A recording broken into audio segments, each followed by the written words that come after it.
36º, 13º,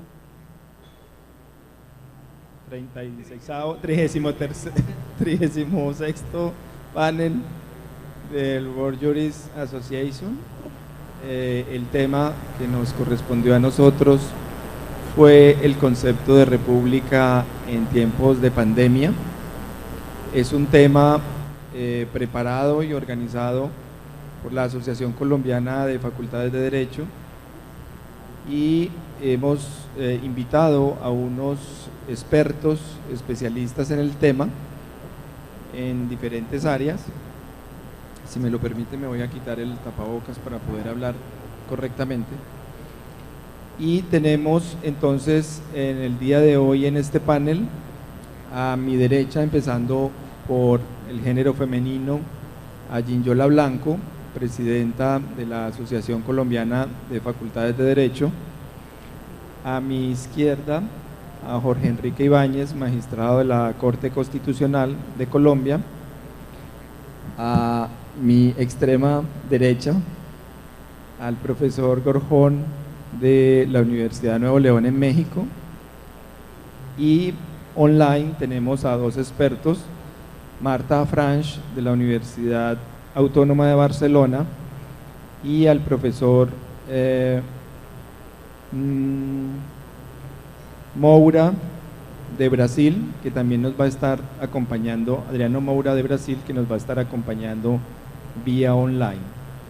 La metodología entonces que vamos a utilizar en la tarde de hoy es una pequeña introducción que yo voy a hacer al tema. Después, para agilizar un poco el tema de los extranjeros y sobre todo de los europeos, que ya empieza a ser tarde en Europa, entonces le damos la palabra a la profesora Marta Franch de la Universidad Autónoma de Barcelona. Seguimos con el profesor Gorjón de México. Después volvemos online con Brasil para Adriano Moura, que también allá empieza a estar un poco tarde. Seguimos con la presidenta Ginyola Blanco y terminamos con el magistrado Jorge Enrique Ibáñez. Ellos tienen 7 minutos cada uno destinados para sus intervenciones. Yo, después de la introducción, voy a dar unas 3 líneas orientadoras para que ellos se ubiquen en sus temas y respondan en el orden que yo les voy a lanzar las preguntas. Comenzamos entonces con la introducción, que va a ser una introducción corta sobre lo que es el concepto en tiempos de república, en tiempos de pandemia. Vemos cómo en una situación que ya ajustamos, lo vamos a estar ajustando 2 años de una pandemia planetaria, una pandemia que va a estrujar completamente la sociedad mundial y que es equivalente a un tsunami planetario, como si existiera un tsunami en el mar Atlántico, en el mar Pacífico al mismo tiempo, un evento considerado como una multiplicidad de bombas atómicas que intervienen al mismo tiempo. Es un maremoto que va a colapsar toda la sociedad, y ese evento inesperado pues nos está costando hoy más de 5 millones de muertos en todo el mundo y cientos de millones de infectados, con consecuencias que todavía no podemos calcular, pero son catastróficas para la humanidad. Este encuentro con esta pandemia nos va a dejar unas consecuencias evidentemente catastróficas, primero para el Estado mismo, sobre todo para los estados democráticos en el mundo. Es un reto y una prueba muy grande que le llega a los gobiernos democráticos de cómo afrontar esa pandemia inesperada y de cómo generar confianza en momentos donde el Estado parece haberse debilitado con el transcurso del tiempo y con el tema de la pandemia, que lo va a poner a prueba en un momento bastante complejo. En segundo lugar, el sector privado, la economía y el sector productivo se van a ver muy afectados también, puesto que al cerrar las economías y al cerrar los aeropuertos y al cerrar la circulación de las personas, pues la economía queda en off, apagada por un tiempo, y esto también es otro reto muy grande que se le pone al sector privado y al sector productivo: cómo sobrevivir en épocas de apague, en épocas de parálisis total. Esto también fue un gran reto para el sector privado.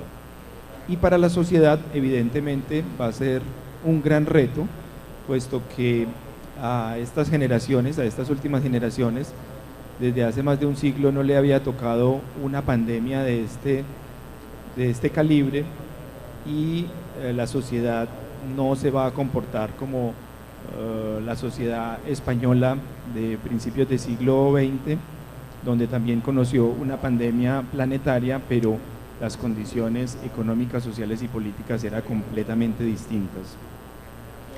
Vemos cómo entonces en ese enfrentamiento entre el Estado y la sociedad hay una tensión importante, puesto que la mayoría de las medidas tomadas en esa época de pandemia no fueron consultadas por la sociedad. Había una carta blanca para los gobiernos para tomar cualquier tipo de medidas bajo la excusa de la protección y de la seguridad de la población. Empieza a retomar esa primera competencia regaliana del Estado, que es la seguridad de la población, y el Estado toma completamente esa competencia para asegurar a sus habitantes y a sus conciudadanos la mejor salud y la mejor vida posible. Se da un segundo enfrentamiento entre los estados y los gobiernos locales, más fuertemente en los países que tienen sistema federados, donde en los territorios hay unas cortes supremas, hay unos congresos, toman unas decisiones autónomas, y se da un segundo enfrentamiento entre los gobiernos centrales y los gobiernos locales. Y en tercer lugar, un gran enfrentamiento entre la sociedad, los grupos sociales, aquellos que se quieren vacunar y los que no se quieren vacunar, aquellos que querían estar encerrados y otros que no querían estar encerrados. Existen ese tipo de conflictos sociales y ese tipo de enfrentamientos entre la sociedad, el Estado, entre el Estado y los gobiernos locales, y entre el Estado y el sector productivo, por el cierre de los mercados y los toques de queda y los estados de emergencia. Entonces es una época de caos que hemos vivido en estos 2 años, y por eso la importancia de citar a estos expertos mundiales para que nos den su opinión sobre cómo ven desde sus ópticas ese enfrentamiento, esa noción del Estado, de la República, de esa cosa que nos pertenece a todos en los estados democráticos, y la sociedad frente a la pandemia. ¿Cómo ustedes ven como expertos esos enfrentamientos? Empezamos entonces con nuestra invitada internacional Marta Franch desde Barcelona, puesto que allá ya empieza a ser un poco tarde y me gustaría tratar de liberarla lo más rápido posible para que no se le haga muy tarde, con una primera pregunta orientadora para ella y para los ponentes aquí presentes. Es, desde sus ópticas de expertos, ¿cómo vieron al Estado, cómo ven el Estado en esa época de pandemia? Esa noción de república, de cosa que nos pertenece a todos, ¿cómo vieron ustedes que se comportó ese Estado, esa república en tiempos de pandemia? Marta, bienvenida, feliz tarde. ¿Nos escuchas en Europa?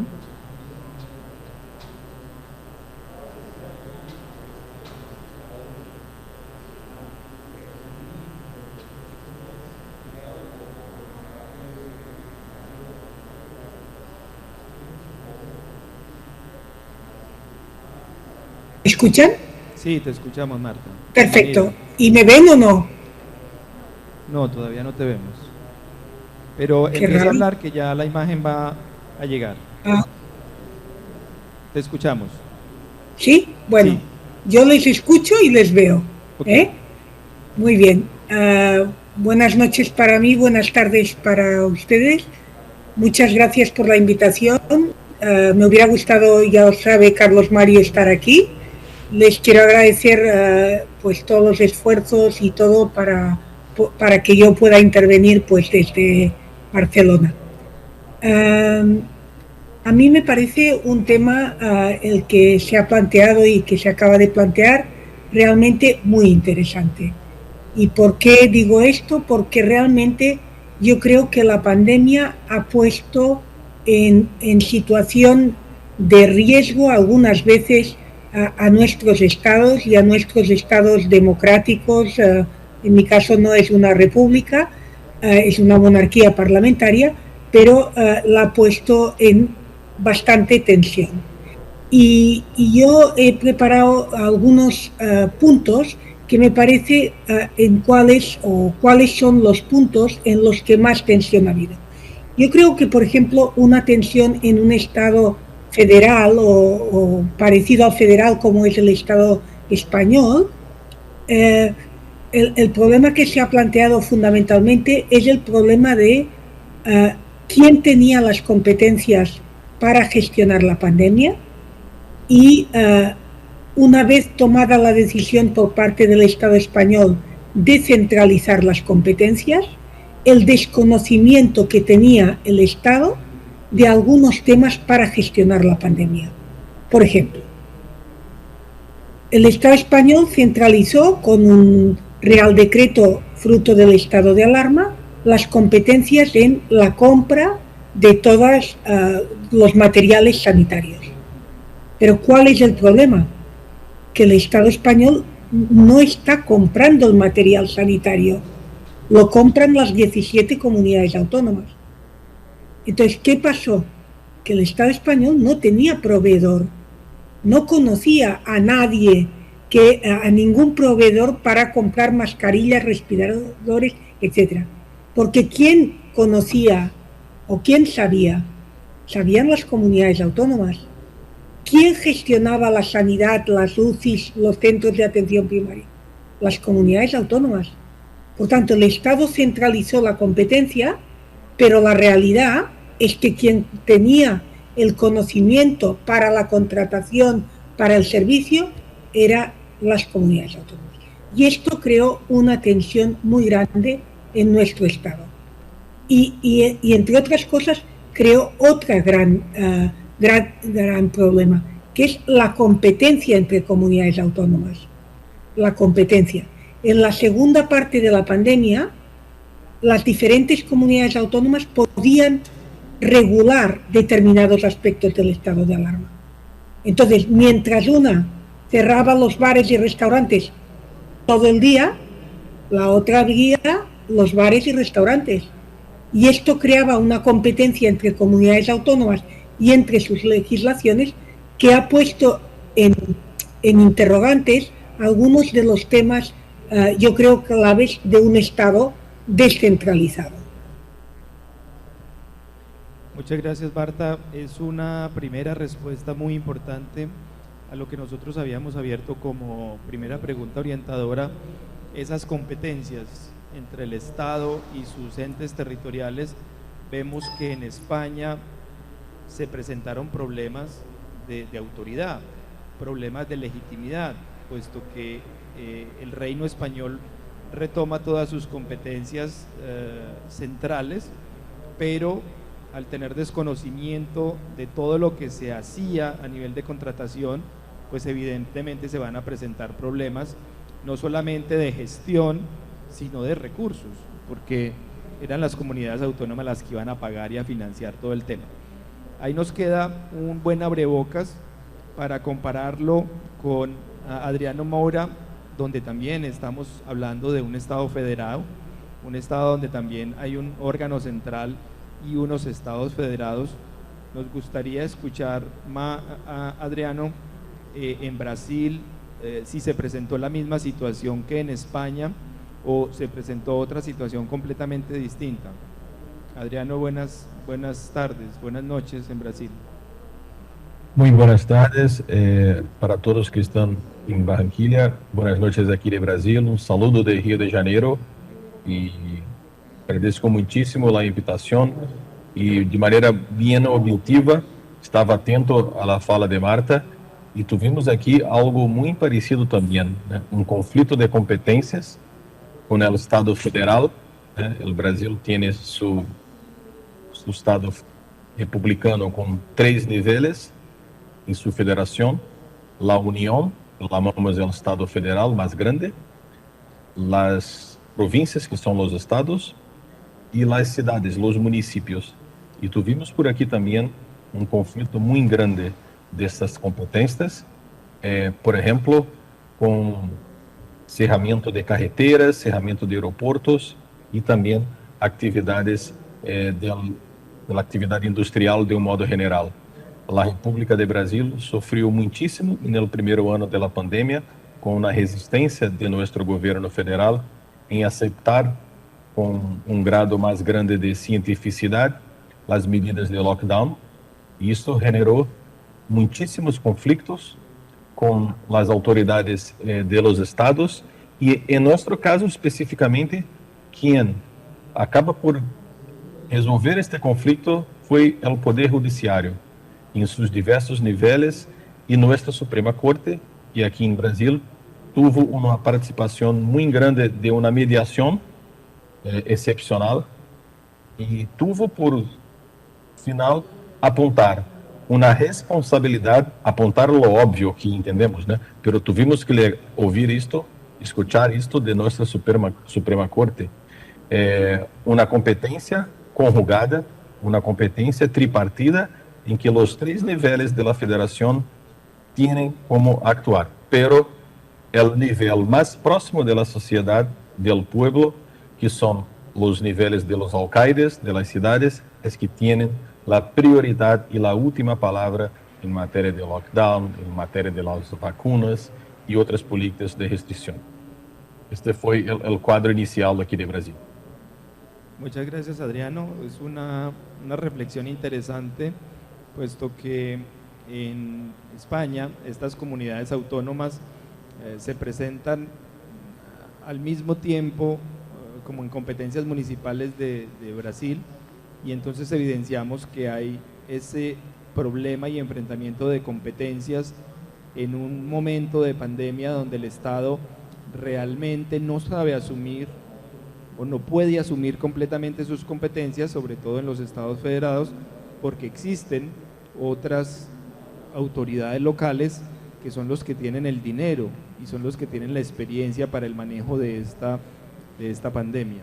Ahí nos queda una primera reflexión al comparar España con Brasil, y para no perder el impulso de este tema del enfrentamiento entre los estados centrales y los estados federados, entonces me gustaría que continuáramos con el maestro Gorjón, que también viene de un estado federado como es México, y allí me gustaría que nos explicara cómo vio ese enfrentamiento entre el poder central y el poder local.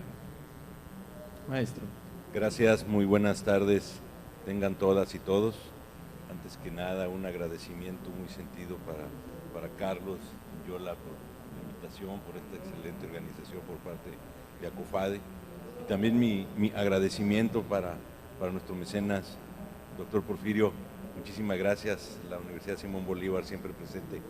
Les agradezco a todos la oportunidad de poder comentar y platicar parte de lo que todos hemos batallado en nuestras organizaciones, en nuestros sistemas judiciales de nuestros países en este gran confinamiento, el tema de la pandemia.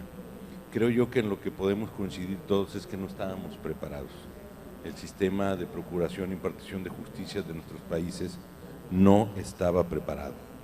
Entonces, esto evidencia verdaderamente una crisis en nuestro sistema de bienestar. Y cuando me refiero al sistema de bienestar, el bienestar social, estamos hablando que no solamente se trata de impartición de justicia, hablamos de seguridad, hablamos de salud, hablamos de educación, hablamos de la parte económica. Todo esto es parte integrante de una república. Todo esto está regido bajo un mismo esquema de un Estado de Derecho. Y en lo que podemos concluir es que esta crisis evidenció la falta de adaptabilidad, la falta de elementos que generaran una respuesta eficaz y eficiente ante este gran reto. Podemos decir que vamos a tener un antes y un después del gran confinamiento. Podemos decir que tenemos que adaptarnos.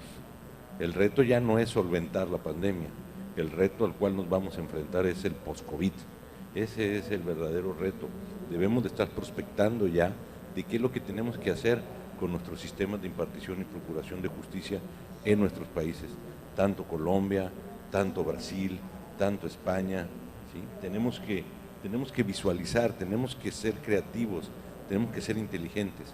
Y para poderlo lograr, debemos de abrirnos, de abrir estos sistemas que de una otra manera se manejan bajo políticas normativistas rígidas.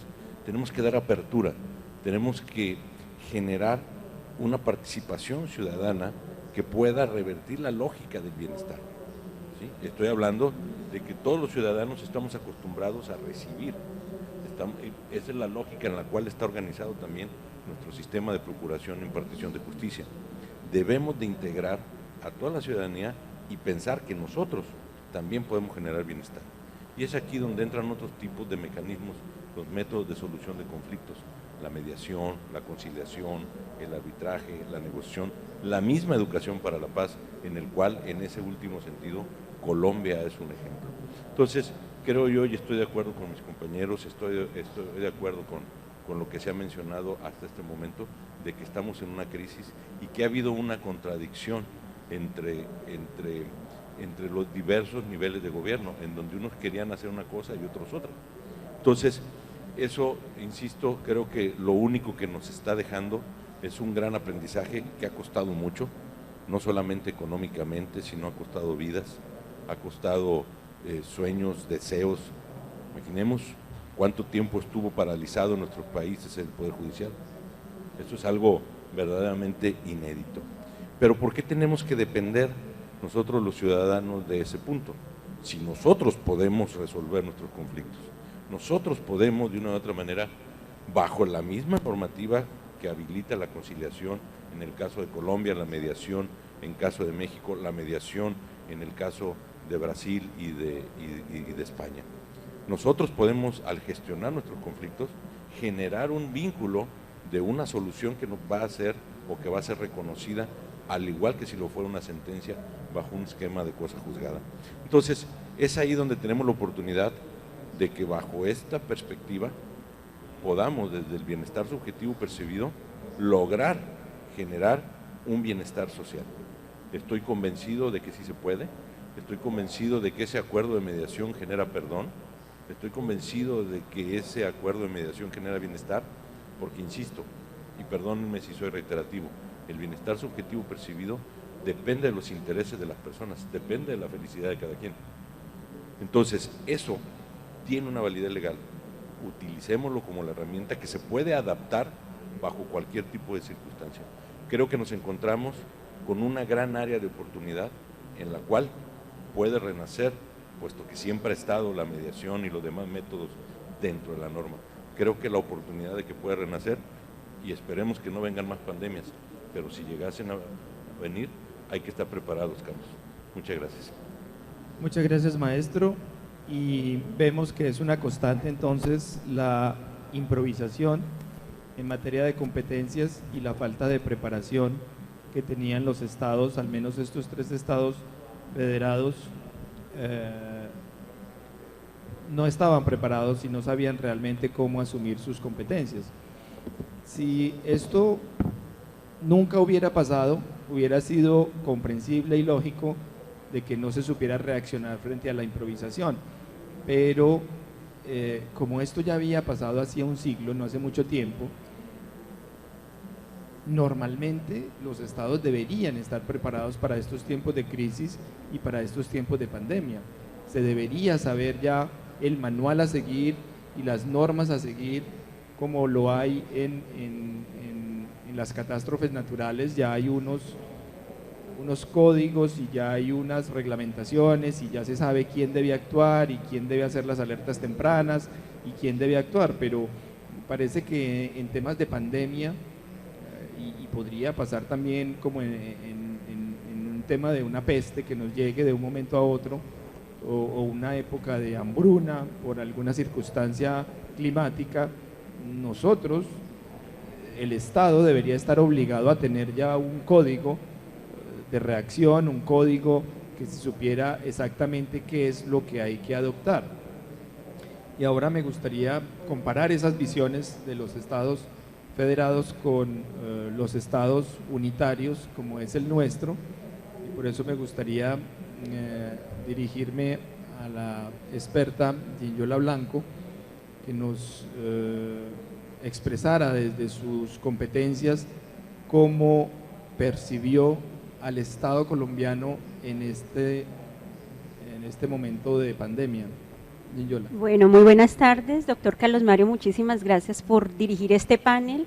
Muy buenas tardes al doctor Jorge, también a Francisco, a quienes nos acompañan en España y en Brasil, por supuesto a todos los que están acá. De verdad que creo yo que aparte de ser un evento científico, un evento jurídico tan importante, pues es un evento para poder reencontrarnos con nuestros amigos y además de eso conocer nuevas personas. Entonces yo creo que vivir eso en momento de pandemia pues es absolutamente maravilloso definitivamente, ¿no?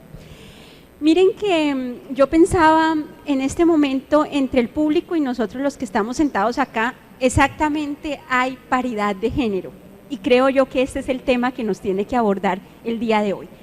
Los que me conocen saben que yo estoy trabajando en 3 ámbitos grandes: educación superior con enfoque de género y derecho de familia. Y pensaba precisamente que hay 12 hombres y 12 mujeres por ustedes y por nosotros los que estamos acá. Entonces definitivamente podemos estar hablando de esa equidad de género en este salón.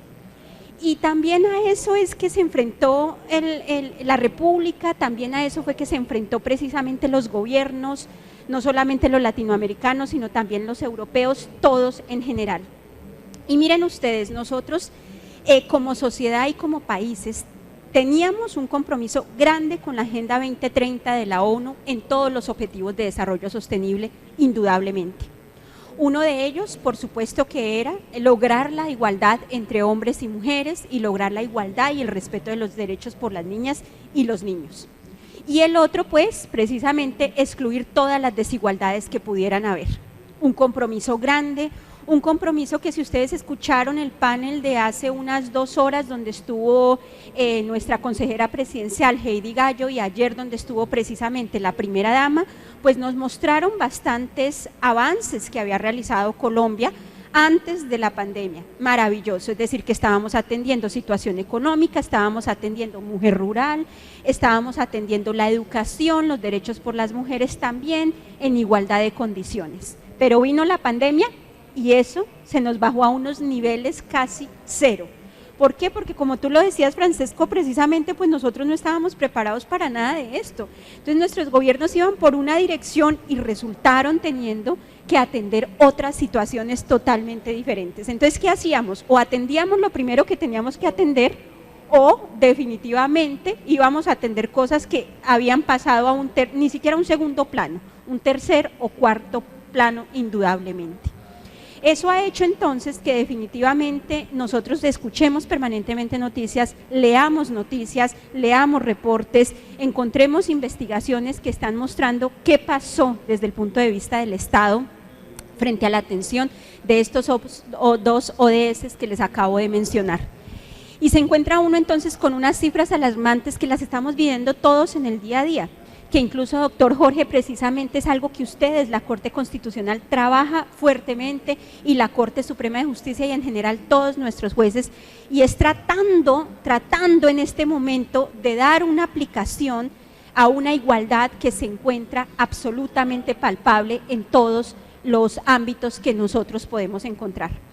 Yo creo que hoy precisamente hablaban en uno de los paneles que les comento, hablaban de cifras maravillosas de cómo habíamos avanzado, de cómo estamos enfrentando como país específicamente en Colombia esa situación, pero estamos todavía muy lejos de una realidad que quisiéramos obtener. Estamos todavía lejos de pensar en una equidad de género en educación superior. Los que trabajamos en educación superior nos damos cuenta, principalmente desde la Asociación Colombiana de Universidades y desde la Asociación Colombiana de Facultades de Derecho, cuántas mujeres se encuentran en cargos directivos, y ese es uno de los objetivos, una de las metas del ODS de equidad de género, ¿sí? Mujeres que en los cargos políticos, en los cargos públicos, pues tampoco se encuentran con una gran representatividad, pero que además de eso, como todos, como los hombres también, pues todos terminamos confinados y entonces todos terminamos cuidando a los muchachitos, todos terminamos cuidando la olla mientras estábamos en la reunión virtual o dictando clase, ¿cierto? Y eso definitivamente hizo que la producción en diferentes campos, en diferentes áreas del mercado, también se bajaran a unos niveles extremos, ¿cierto? Si nosotros, y lo voy a hablar un poco desde el derecho de familia también, doctor Carlos Mario, ¿cuántas decisiones no hemos visto recientemente de la Corte Constitucional y la Corte Suprema dando efectivamente o reconociendo unos derechos para evitar la violencia que la ley, las decisiones judiciales y las decisiones del Estado hacen en contra de esa equidad de género? Pero la pandemia nos mandó a situaciones peores. Vean ustedes también, por ejemplo, la producción académica, la producción en investigación. Hace poco estaba en un foro de MinCiencias desde mi casa mientras también cuidaba la olla del arroz, sí, precisamente viendo cómo se había bajado esa producción. ¿Por qué? Porque todas las mujeres estaban o atendiendo a sus muchachitos, siendo profesoras al mismo tiempo, siendo esposas, siendo amas de casa, estando solas y enfrentando la soledad, o también siendo cuidadores de adultos mayores. Entonces, eso también indudablemente hace que no solamente sea el Estado el que deba ponernos sobre la mesa las soluciones, sino que también, como tú lo mencionabas, ¿qué vamos a hacer precisamente como sociedad?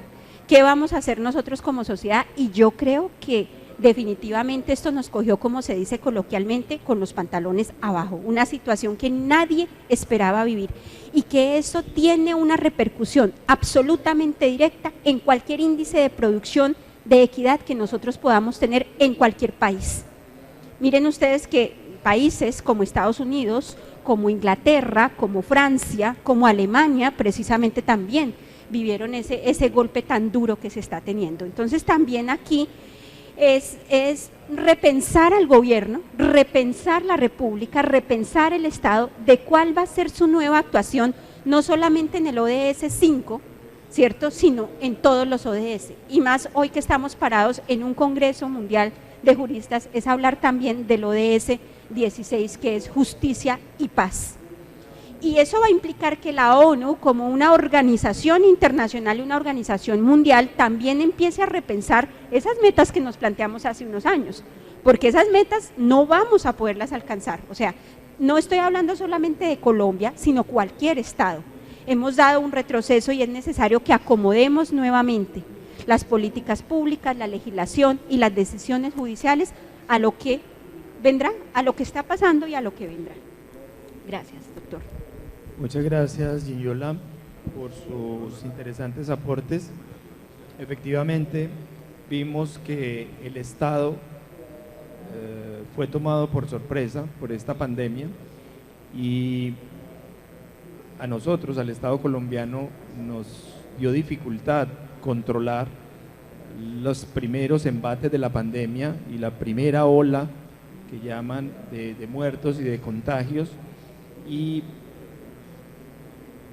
evidenciamos que al Estado lo cogió desprevenido esta pandemia, y en materia de salud, que era el primer círculo de protección del Estado para la población, no pudo dar respuesta efectiva para evitar muchas muertes y muchos contagios, y los hospitales nuestros colapsaron. Los médicos y los asistentes médicos colombianos se tuvieron que duplicar en horarios y tuvieron que implementar unos mecanismos de urgencia para poder trabajar a un ritmo acelerado. Y para nosotros fue muy difícil esa primera ola y la segunda también, claro que si nos quisiéramos consolar, miraríamos otros estados como el ecuatoriano, que tuvo que refrigerar sus cadáveres en camiones en la calle, o el estado indio, que tuvo que acelerar las fogatas callejeras para incendiar a todos los muertos, porque era una cantidad abrumante que el Estado no podía absorber. Entonces vimos que a muchos estados les tocó peor en la improvisación, y al colombiano pues la sudó fuerte, y evidenciamos que estábamos frente a un sistema de salud muy debilitado, donde no teníamos las camas de urgencia suficientes, los médicos suficientes, los especialistas suficientes, los internistas suficientes, y eso nos va a quedar como una reflexión para las conclusiones de este panel, cómo hacer para que eso no nos vuelva a pasar en un futuro. Y quería terminar esta primera ronda de preguntas con nuestro experto y magistrado de la Corte Constitucional, Jorge Enrique Ibáñez, que representa al Estado, que nos va a dar una visión un poco más interna de cómo él vivió y cómo ha manejado esta situación ya como representante del Estado desde el interior. ¿Cómo vio al Estado frente a esta pandemia, magistrado Jorge Enrique? Buenas tardes. Doctor Carlos Mario, muy buenas tardes. Muchas gracias a todos por estar acá en este panel. Muchas gracias a Marta desde Barcelona, a Adriano en Brasil, a Francisco Javier que está esta tarde con nosotros, a Gillola y a cada uno de ustedes. Gracias. Yo agradezco la invitación para estar en este panel de académicos, porque somos todos profesores, y gracias por la invitación, porque representamos fundamentalmente la voz de la academia y no la voz de las instituciones judiciales o gubernamentales. Aunque estoy hace apenas un año como magistrado de la Corte Constitucional, a mí me ha tocado vivir la pandemia desde fuera y especialmente desde la academia. Y en ese sentido, pues veo con mucha nostalgia la absoluta improvisación de los gobiernos, tanto nacionales como locales, con una inmensa preocupación de esta naturaleza. Nosotros todos, y especialmente en Colombia, que hemos venido manejando problemas de desastres naturales desde hace muy buen tiempo, montamos un sistema de atención y prevención de desastres precisamente porque después de que se nos presentaron movimientos vulcanológicos, movimientos sísmicos u otros fenómenos resultantes del cambio climático que nos han venido afectando, vulcanológicos como el volcán Nevado del Ruiz, sísmicos como lo que sucedió en Pereira, en la zona cafetera toda, en el año 99, o movimientos de cambio climático como el fenómeno de la Niña o el fenómeno del Niño, pues nos hemos percatado de la necesidad de revisar hacia el futuro cómo debemos prevenir, cómo debemos atender y en el caso de desastres naturales, cómo debemos reconstruir y cómo debemos rehabilitar. Colombia en eso tiene una muy buena, digamos, primero que todo, una gran experiencia en estudios y en segundo lugar una gran experiencia práctica en lo que ha sido el sistema de prevención, atención y por supuesto rehabilitación de circunstancias resultantes de fenómenos naturales. Pero se nos olvidó un tema, y es que hay alteraciones del orden económico, hay alteraciones del orden social, hay alteraciones del orden político y hay graves calamidades públicas que pueden surgir no solamente de fenómenos naturales, sino de otros fenómenos resultantes de la acción del hombre u otros fenómenos resultantes, por ejemplo, de estas circunstancias que a su turno nos generaron lo que aparentemente creímos que era simplemente un fenómeno local, que luego todo el mundo verificó que no se trataba simplemente de un asunto local, sino de un fenómeno universal, y por eso estábamos enfrente de una pandemia. Y entonces aquí, eso es muy importante tenerlo presente, cada país y cada ciudad resolvió, o cada estado compuesto con su comunidad autónoma en el caso de España, con sus estados subnacionales en el caso de los estados federados o compuestos, cada uno resolvió que eso lo podía manejar a través de sus autoridades locales o nacionales, y se nos olvidó a todos que estábamos en presencia de una pandemia, y que una pandemia es un tema que había que manejarlo universalmente, que no podíamos cerrar las puertas para convocar a la comunidad internacional y mirar el tema con la comunidad internacional. Pero la miopía, y a su turno, perdóneme que se lo diga con absoluta sinceridad, la ignorancia de la clase dirigente en muchos países, y en particular el nuestro, y lo digo desde el punto de vista académico, nos generó toda una serie de problemas muy graves. Voy a ponerle un antecedente, doctor Carlos Mario.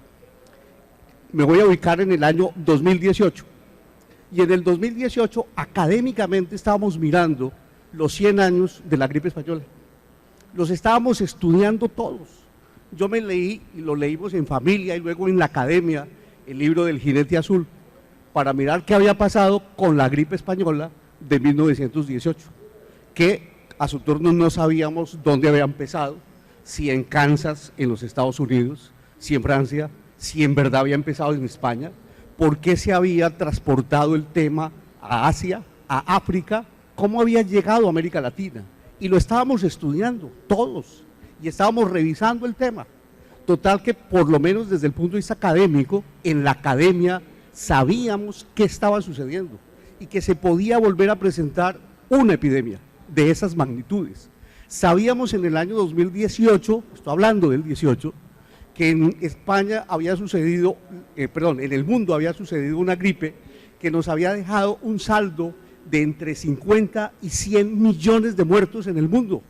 Sabíamos a su turno que se habían presentado en el siglo XX otras pandemias, que se nos había presentado lo más reciente con el ébola, que se nos había presentado lo más reciente con la gripe asiática, con la gripe de Hong Kong, y que eran recurrentes absolutamente todas esas situaciones, que no solamente fue recurrente la peste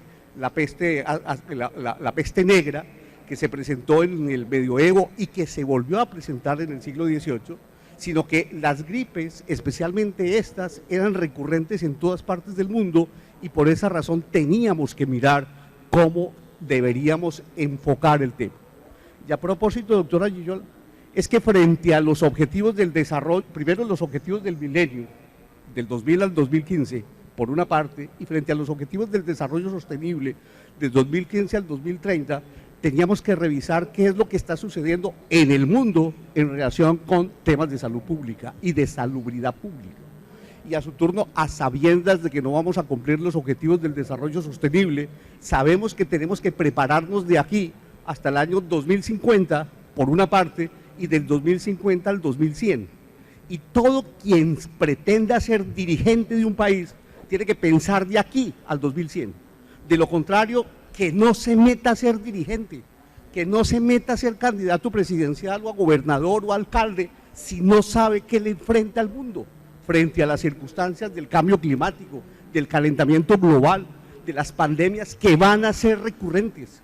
Todos tenemos que saber esa realidad, pero vuelvo a repetir, la ignorancia de la clase dirigente y de las personas que estaban al frente de los destinos de un país como el nuestro, generaron un problema muy grave, en forma tal que no sabían cómo manejar la situación. Aquí por eso tuvimos problemas entre o lo maneja un alcalde, o lo maneja un gobernador, o lo maneja el presidente. Y en un Estado unitario se nos olvidó que en el Estado unitario de corte a su turno, en un sistema político de corte republicano y con un sistema de gobierno de corte presidencial, el presidente de la República es el jefe del Estado y la suprema autoridad administrativa. Que los gobernadores, frente al orden público, económico, social y ecológico, son agentes del presidente de la República y por lo tanto tienen que cumplir las órdenes del presidente. Y al presidente se le olvidó dar órdenes y se le olvidó decir que este era un Estado unitario y que al mismo tiempo tenía que adoptar las decisiones. Y entre decisiones de carácter administrativo para decretar la crisis sanitaria, como si fuera a su turno una situación aparentemente que afectara el orden social, simplemente sin que se dieran cuenta que estábamos en presencia de una grave calamidad pública resultante de una pandemia y por lo tanto una situación universal, se les olvidó que había que adoptar medidas de gran escala y de gran comportamiento. Es más, simplemente dictamos después medidas alternas en materia legislativa, decretamos un estado de emergencia por razones de carácter económico y social. Se nos olvidó decretar un estado de emergencia por la ocurrencia de una grave calamidad pública. Y después lo reiteramos. En Colombia no se pueden decretar estados de emergencia 2 veces por la misma causa. Hasta la Corte Constitucional, en ese momento, yo no formaba parte de ella, se equivocó y reiteró que eso era posible.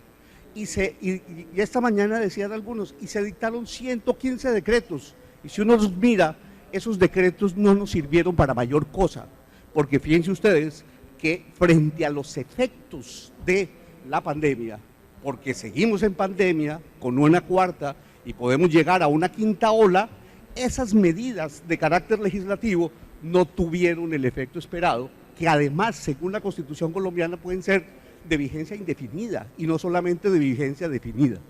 Razón por la cual aquí es donde echamos de menos un conocimiento y al mismo tiempo una experticia que nos permita en cada caso adoptar medidas. Ese será el tema de luego en sus próximas reflexiones. Gracias, doctor Carlos Mario. Muchas gracias, magistrado, por sus interesantes reflexiones y efectivamente, como lo dice Ginyola y el doctor Jorge Enrique, lo primero que vimos en la pandemia colombiana fue un enfrentamiento entre el presidente y la alcaldesa de Bogotá a ver quién cerraba el aeropuerto y si lo podía cerrar y no lo podía cerrar, y quién decretaba toque de queda y quién no decretaba toque de queda. Se nos olvidó cuáles son las competencias del presidente y cuáles son las competencias de los alcaldes en un momento de pandemia.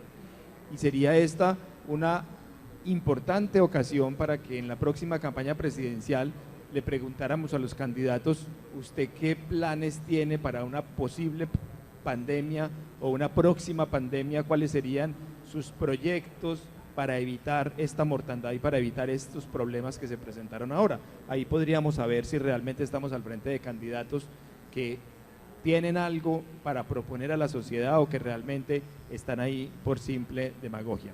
Muchas gracias por esta primera ronda de preguntas. Creo que es muy interesante mirar el tema desde la posición del Estado y cómo el Estado, sabiendo que esto pasa regularmente y cíclicamente cada cierto tiempo, parece que no le interesara programar las próximas medidas para la próxima pandemia que existirá, porque obligatoriamente vamos a tener una próxima pandemia y tal vez sea más ecológica que de salud. Y tiene razón el doctor Jorge Enrique, ¿cómo es que declaramos una emergencia económica sabiendo que el problema no era económico? El problema era de salubridad pública, era de salud pública, y así era que se debió haber declarado esa emergencia de salud pública que existe en la Constitución para hacer frente a esa pandemia. La segunda ronda de preguntas entonces va dirigida al tema de la sociedad. ¿Cómo los expertos ven lo que pasó con la sociedad? ¿Cuál fue el rol que tuvo la sociedad? Puesto que extrañamente en un momento de pandemia y de crisis donde todos los estados del mundo emitieron medidas autoritarias, porque la época lo imponía, establecer unas medidas muy autoritarias, muy rígidas, como el encierro de toda la población, el cierre de aeropuertos. Esas son medidas que realmente un presidente o un dirigente público se está jugando su futuro político al tomar ese tipo de medidas, pero extrañamente mientras veíamos avanzar el autoritarismo y la imposición de la autoridad, veíamos también protestas sociales y manifestaciones sociales en el mundo entero. Lo vimos en Taiwán, lo vimos en Japón, lo vimos en Francia, lo vimos en Colombia. Hubo una especie de pánico social y una especie de cacofonía en la sociedad en que la gente no entendía muy bien qué era lo que estaba pasando y contradictoriamente, en vez de obedecer todas estas medidas, lo que pasó fue lo contrario. La sociedad se manifestó, la sociedad se revolucionó y la sociedad empezó a manifestar contradicciones frente a las medidas del Estado. En Estados Unidos también, en un estado federal, en unos estados tomaron medidas muy drásticas, en otros menos drásticas. En otros como Florida y en Los Ángeles no hubo ninguna medida prácticamente de limitaciones en las calles y de encierro de las personas. Entonces vemos cómo hubo un efecto en la sociedad que se manifestó de manera violenta en muchos países como en el nuestro, y queríamos preguntarle entonces a los expertos cómo percibieron a la sociedad en esta época de pandemia y todavía en la época en que estamos de crisis de pandemia. Marta, si todavía estás con nosotros, cuéntanos desde el punto de vista de la sociedad, ¿cómo percibiste lo que pasó con la sociedad en esta época de pandemia? Yo creo que, como bien decías tú, Carlos Mario, hemos pasado por diferentes etapas. ¿Qué quiero decir con esto? Primero, hemos aceptado durante mucho tiempo, yo diría que cosas inaceptables en la limitación y en la casi ablación de nuestros derechos.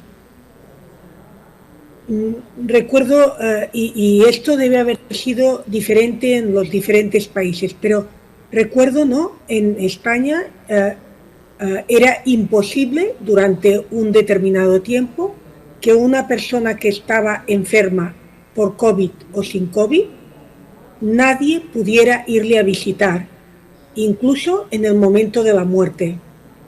En una sociedad como la nuestra, en la que las personas, las familias acompañan a los enfermos, esto es durísimo, durísimo. Y esto se aceptó durante unos meses de forma por el desconocimiento que tenía la sociedad, ¿no? Porque yo creo que aquí, es decir, desde el ciudadano hay primero una situación de perplejidad, ¿no?, de desconocimiento técnico, ¿no?, médico, técnico, científico. ¿Qué pasa? ¿Por qué? ¿Qué? ¿No? Y ante esto, el ciudadano empieza en una etapa de resignación, de cerrarse en su casa, admitir la limitación y, como digo, la ablación de derechos fundamentales, y continúa por esta línea, hasta que la situación empieza a cambiar. Contrariamente a lo que han hecho los estados, el ciudadano tenía ganas de participar en las decisiones del Estado. ¿Por qué tenía ganas? Fíjense, en la primera etapa, cuando no había mascarillas, ¿cuánta gente se organizó para hacer mascarillas? ¿Cuánta gente se organizó para hacer batas para los sanitarios, ¿no? Entonces, las personas, los ciudadanos, tenían ganas de participar, pero se les extrajo cualquier tipo de decisión, y la decisión fue estatal, ¿no? Entonces, yo creo que el ciudadano ha pasado por diferentes etapas, ¿no? Yo creo que nosotros, incluso personalmente, ¿no?, cuando el día 13 de marzo nos dijeron que nos cerraban, no entendíamos nada, ¿no? No sabíamos qué significaba esto. Ahora ya, con esta nueva ola, todos ya sabemos de qué estamos hablando, pero en marzo del 2019, ¿no?, nadie sabía de qué hablábamos, 19 o 20, ¿no?, y no sabíamos de qué hablábamos. Por tanto, yo creo que al ciudadano no le han dejado participar, le han extraído de las decisiones y además le han limitado derechos, que es inadmisible que no sé si veo la pantalla negra, perdón. No, nosotros te vemos, tranquila. Vale. Sí. Yo no les veo ahora.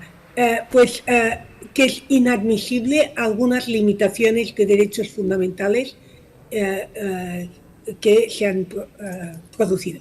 Y quería decir otra cosa con relación a lo que ha dicho el magistrado.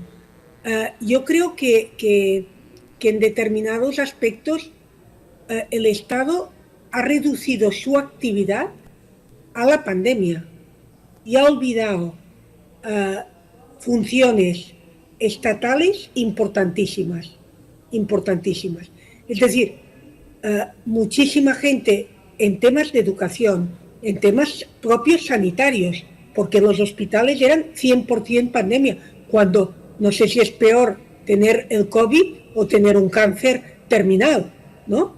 Y esta gente se les ha olvidado. Están saliendo, y creo que es mundial, cantidad de personas con enfermedades, por ejemplo, como acabo de decir, de cáncer, que no se han detectado durante este año y medio y que está muy avanzado. Entonces, el Estado dejó de actuar porque no había hecho esta etapa, como decía también el magistrado, de prevención, ¿no?, anterior.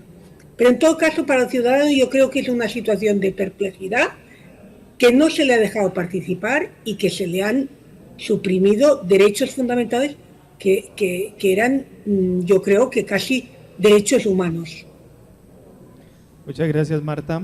Y vemos que contradictoriamente parece que la sociedad reaccionó mucho más rápido que el mismo Estado y la gente empezó a cuidarse y a tomar medidas antes de que el Estado saliera con estas medidas improvisadas y autoritarias. No sé en Brasil cómo sucedió el tema de la sociedad civil, cómo se enfrentó la sociedad a estas primeras medidas autoritarias y cómo reaccionó la gente. Adriano, si nos podrías ilustrar. Claro, de modo muy similar a lo que ha dicho Marta ahora mismo. Tuvimos un primer momento, unos primeros 6 meses, en que la sociedad brasileña prácticamente asistió a lo que estaba ocurriendo, sin mucha percepción técnica, científica, y esperanzando que el gobierno, que las autoridades tuviesen un papel más efectivo, lo que efectivamente no ocurrió por aquí. Tiveram um papel de peleas entre competências, entre instâncias, federal, estadual e de las cidades. E isto agravou um pouco a participação da sociedade brasileira em algum tipo de reação a este estágio de violação de direitos humanos, de cerceamento do tratamento de pessoas com cancro, como habló también Marta, y otras doenças que también no se quedaron con la pandemia del COVID-19. Tuvimos por aquí también grandísimos problemas de enfrentamiento a los funerales, en algunos estados, como en la Amazonia, un desastre, ¿eh? Las personas hasta hoy no saben necesariamente dónde específicamente están enterrados los restos mortales, y esto para un país laico oficialmente como Brasil, pero com uma tradição cristiana muito grande, é algo muito pesado.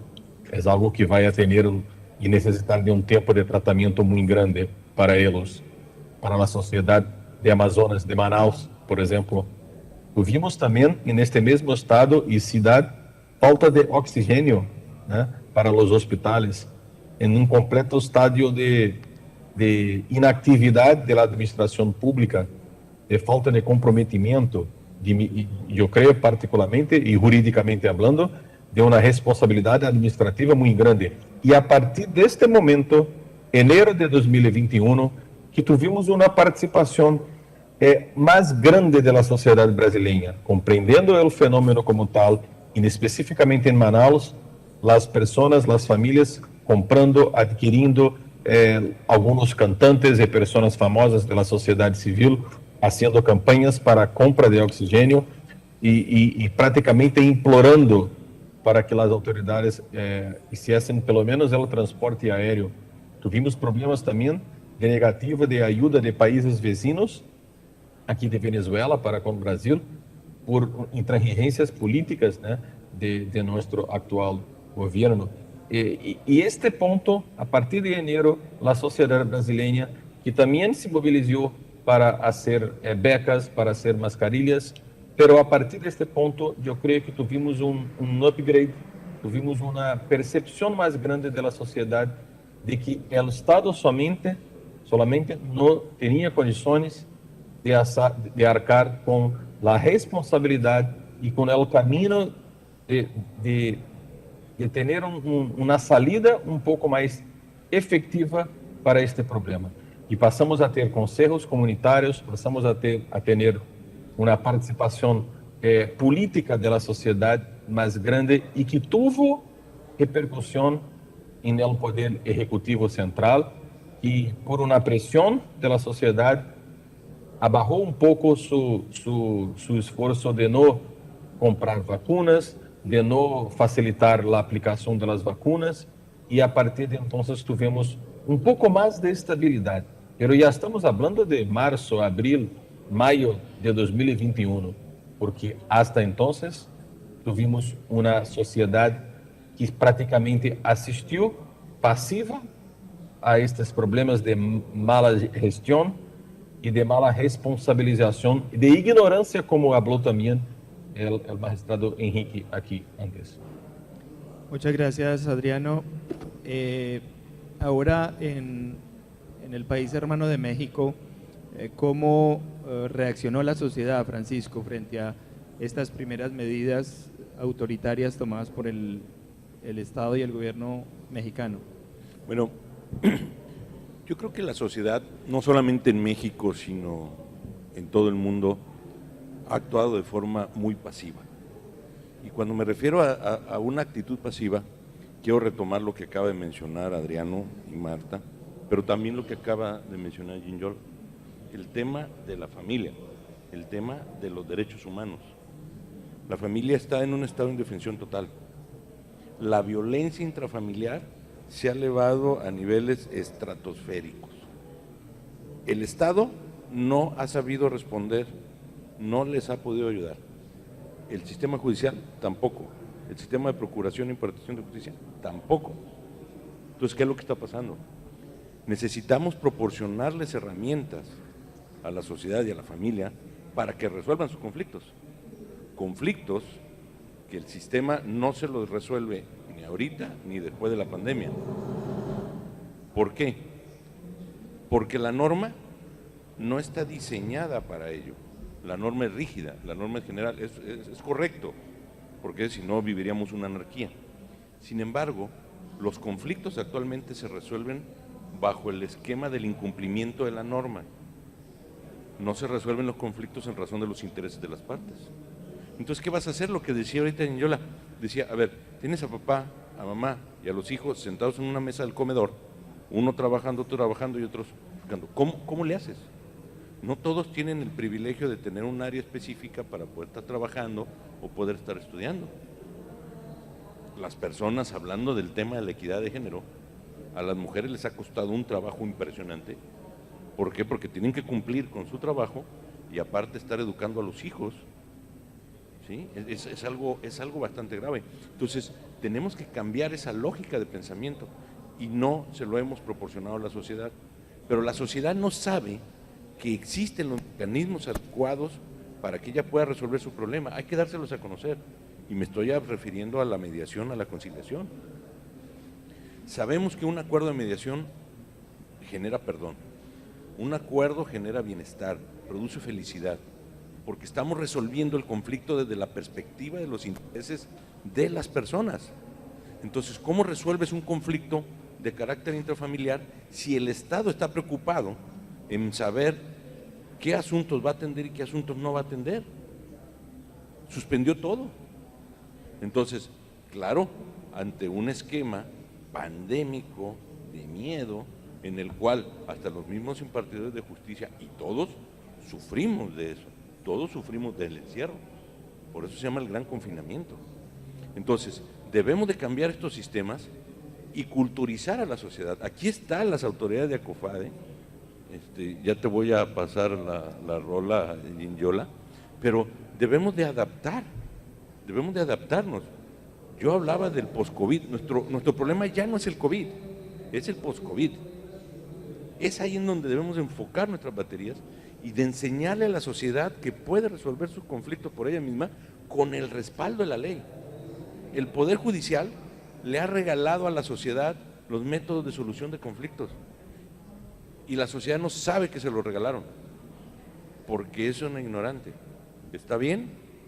O sea, el 95% de la ciudadanía en el mundo es ignorante de las leyes, como también lo es de la medicina, de la ingeniería. No estamos obligados, pero si estamos ubicando esta oportunidad de solucionar los conflictos en políticas normativistas, van a venir otras pandemias, como ya mencionabas, y vamos a caer en lo mismo. El ser humano es el único ser que tropieza dos veces con la misma piedra. No lo hagamos, quitemos la piedra, enseñémosle, démosle las herramientas, generemos una apertura. subamos a los métodos de solución de conflicto, a las políticas de bienestar bajo un esquema de innovación social. Esa va a ser verdaderamente la solución que vamos a tener para el cierre de esta pandemia, y ojalá y no lleguen otras, pero si llegan, ¿verdad? Entonces, centrémonos en la familia. La sociedad está como está porque la familia está colapsada. Si no, que el experto en derecho de familia me lo diga. Ya te pasé la ropa. Muchas gracias, Francisco.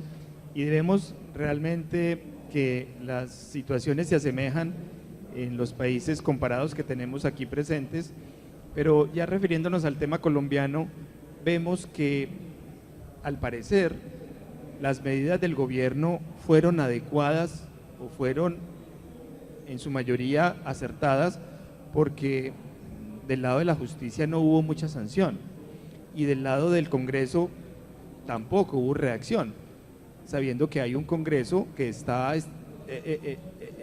creado por la Constitución para que haga ese control de esas medidas improvisadas y autoritarias del gobierno, y en Colombia no vimos ese control del Congreso. Y del lado de la justicia, usted me contradecirá ahora, magistrado, pero parece que más del 90% de las decisiones fueron aceptadas y no hubo mayor limitación o mayor sanción de la parte de justicia a todas esas medidas improvisadas que tomó el gobierno nacional. Me acuerdo que en Francia, por ejemplo, una de las primeras medidas graves e importantes que tomó el Estado francés fue cerrar las iglesias.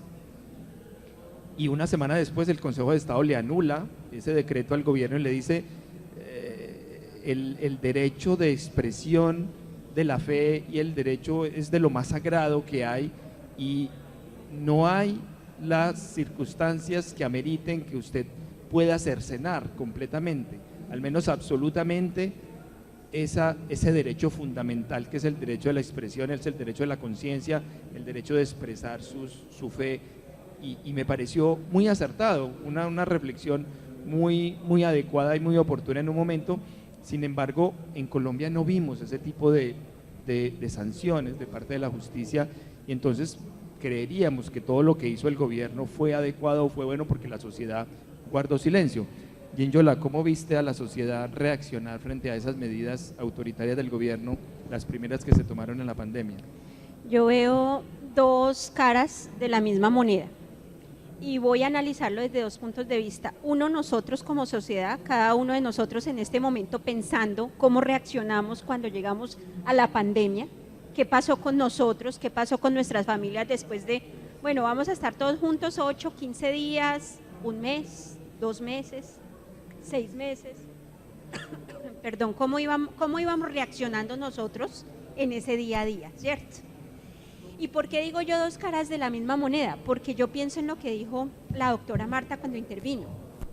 Primero, es darnos cuenta de nuestros derechos, entonces ser absolutamente conscientes de eso. Libre desarrollo de la personalidad, autonomía privada de la voluntad, ¿dónde quedaban esos derechos de los que de pronto no éramos conscientes? Éramos quizás conscientes los que conocemos el derecho y eso. Yo creo que la mayoría de los que estamos acá, si no todos somos abogados, entonces pensemos cuando estábamos y llevábamos 4 meses allá de confinamiento, a ver si pensábamos en el libre desarrollo de la personalidad o en la autonomía privada de la voluntad o cualquier otro derecho que pudiéramos ejercer. Pero indudablemente frente a esas medidas empezamos como a pensarlo y a decir, un momentico, ¿cómo así? Que el gobierno me está diciendo que no puedo ir a reunirme en una iglesia, a practicar mi fe, y en este momento que más lo necesito, en el momento en que no puedo ir a acompañar a mis muertos, en el momento en que no puedo ir a acompañar a mis enfermos, entonces como que ahí sí empezamos a reaccionar, ¿sí? Entonces yo creo que esa es la primera cara que nosotros podemos encontrar de esa moneda de las que les estoy hablando, ¿sí? Ser conscientes como ciudadanos de cuáles son los derechos que tenemos y cómo los podíamos ejercer, si era que los podíamos ejercer entre comillas en ese momento, porque indudablemente nos tocaba acudir a cualquier otra salida jurídica que pudiéramos tener para poderlos ejercer. Entonces pienso que eso sería un primer acontecimiento para mí, y es que cualquier ciudadano, así no conociera la ley, pudiera ser consciente de que tenía derechos y podía ejercerlos, y que muy seguramente nunca se había dado cuenta que los tenía y cómo los podía ejercer. Lo estoy hablando también desde verlo del Estado, desde verlo desde la política, de verlo desde la legislación. Pero otra cara también para mí responde a la palabra corresponsabilidad. O sea, todo el tiempo estamos hablando de los gobiernos, estamos hablando de los estados, cómo lo enfrentaron, etcétera, pero también cómo lo enfrentamos nosotros como sociedad y dónde está nuestra corresponsabilidad. Porque es que el ámbito o el espacio más cercano en el que ejercíamos nuestros derechos y dábamos nuestras obligaciones y cumplíamos nuestros deberes era la familia, ¿cierto? Porque era donde estábamos todos en un solo sitio concentrados. Pero ¿realmente se respetaron los derechos del otro?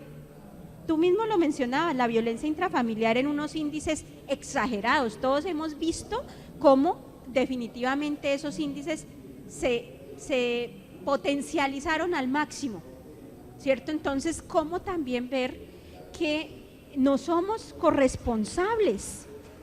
Yo no sé si ustedes recuerdan, bueno, para quienes están en Colombia, para Francisco, para Adrián y para Marta que están fuera, para los que son extranjeros, e incluso los que están ubicados fuera de Bogotá, creo que el primer fin de semana de que nos mandaron a confinamiento, se alzaron los presos de la cárcel Modelo, una de las cárceles más importantes y por cierto más llenas de Colombia, ¿no? Entonces el susto tan tremendo que todos tenían y luego de eso, o sea, de que efectivamente pudiera haber una fuga de presos y cómo iba a empezar a pasar en medio de pandemia, y luego vinieron todas las noticias de delincuentes que llegaban a los conjuntos residenciales mejor dicho, en manada, pues, a atracar y demás, y yo decía, no, hoy digo, ¿dónde está la corresponsabilidad y la responsabilidad de proteger también al otro? Y al contrario, entonces todo el mundo miedoso en su casa de cualquier situación que pudiera surgir y que también se volvió a ver ahorita en la situación de orden público que vivimos tan recientemente en el país. Cali es un ejemplo de eso, muchas ciudades son un ejemplo de eso, entonces también esa corresponsabilidad, yo creo, doctor Carlos Mario, que es necesario llamar a esa corresponsabilidad, no es solamente el Estado, no es solamente las instituciones públicas, somos nosotros como individuos, nosotros como familia y nosotros como sociedad, a respetar también los derechos de los demás.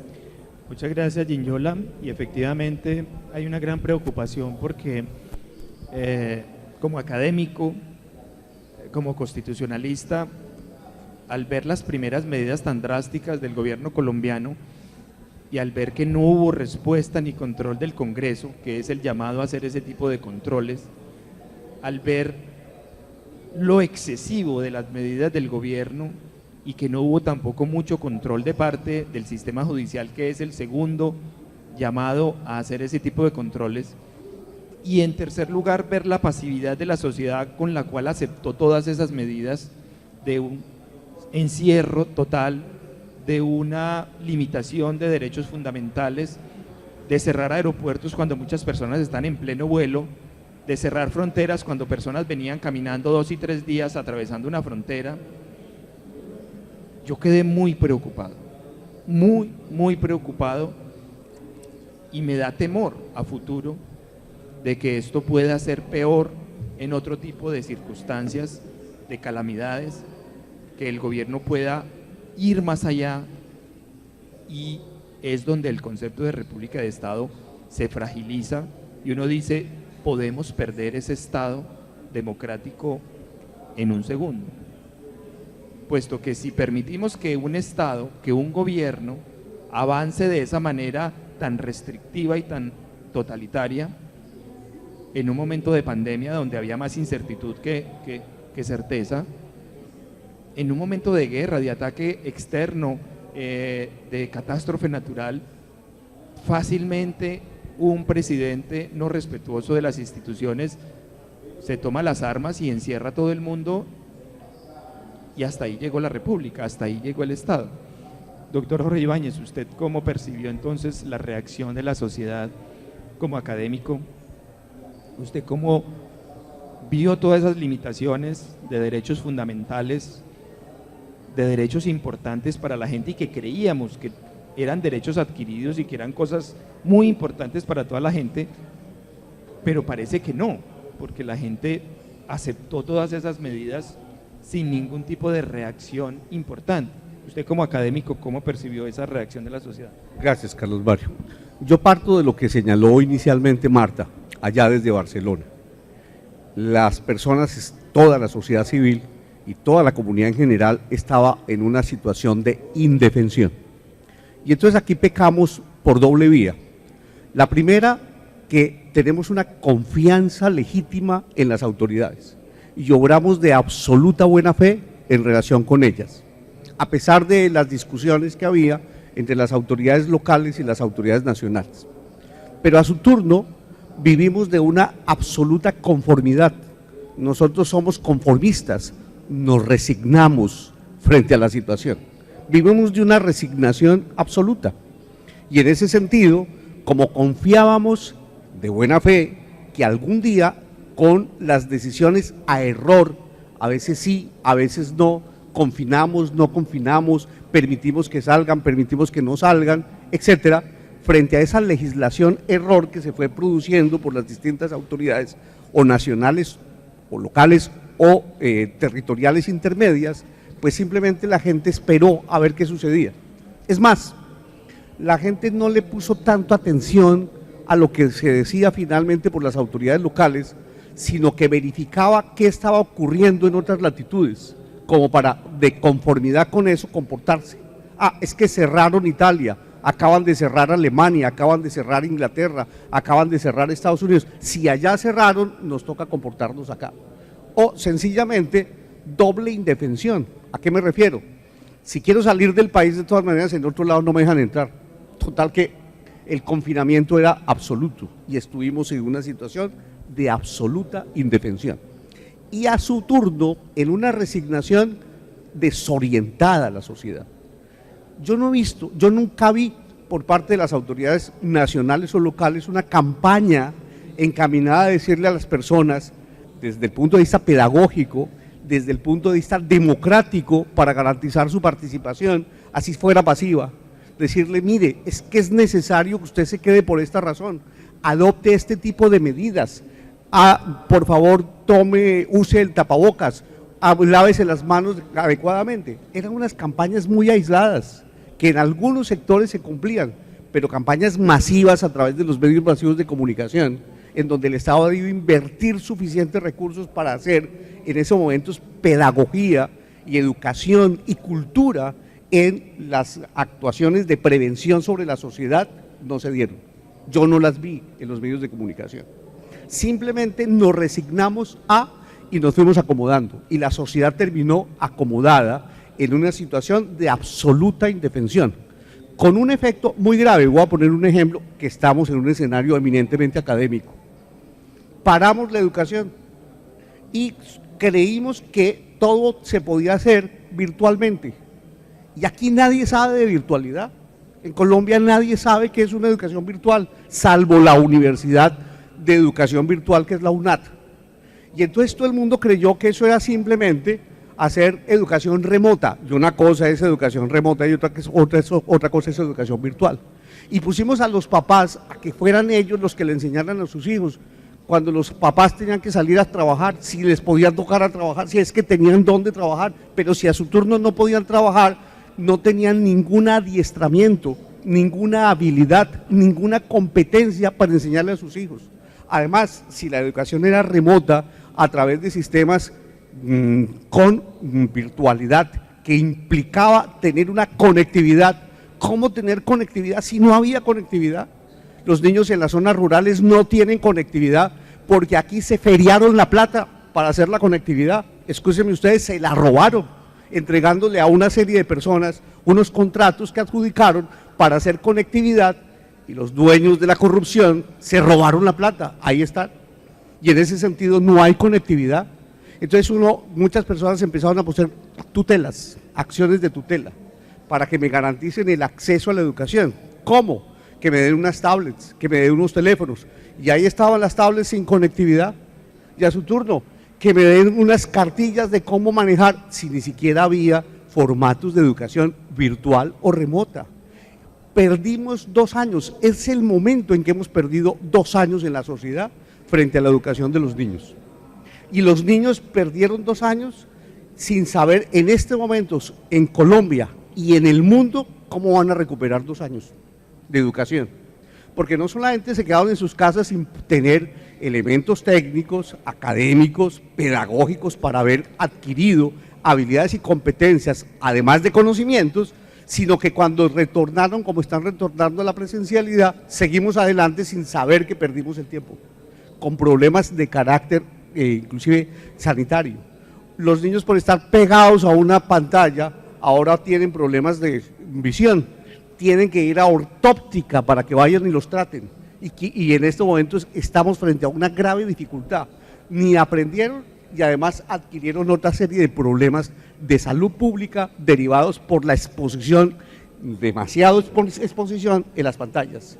¿Cuándo el Estado se ha preocupado por eso? Y cómo la sociedad civil, en consecuencia, ha quedado en una situación de indefensión absoluta sobre el particular.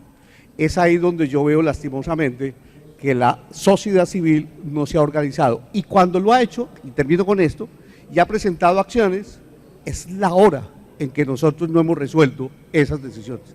Es la hora en que la morosidad en la administración de justicia no ha resuelto los problemas que se nos presentaron durante la época de pandemia.